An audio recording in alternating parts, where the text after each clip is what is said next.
Okay, for one final time, Cypress, good afternoon, and here's our recap video.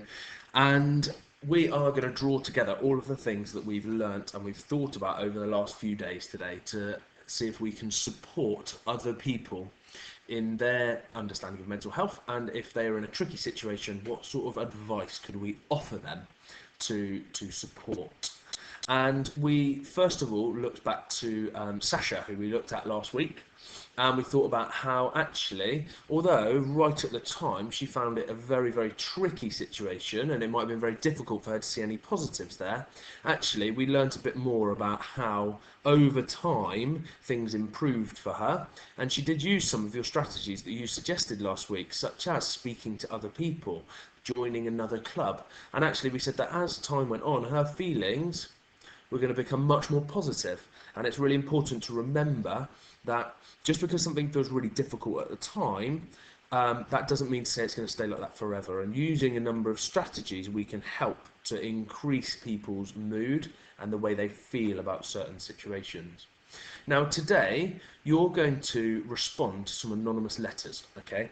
And there's letters coming in that have asked for some support. They're finding something tricky, and I want you to respond to them, giving some advice using what we've learned over the last few days about how they could try to improve their the way they're feeling about something and to try and improve their mental health. Okay, and the letters that we've got are here.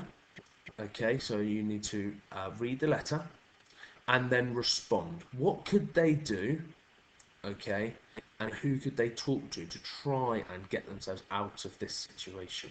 Okay, so we've got one about growing up, about feeling angry, frustrated, annoyed. Okay, they've got lots of built up anger. So, what are some of those things that we could do to help support that person? And remember, we've got lots of different options in these two lists about strategies that might work. So not all of them are going to be appropriate, but actually, if this person is really angry and frustrated, punching a pillow might really help to release some of that anger. Okay, so there might be a few things off this list that we can really um, suggest to that person to try and help them feel in a much better way.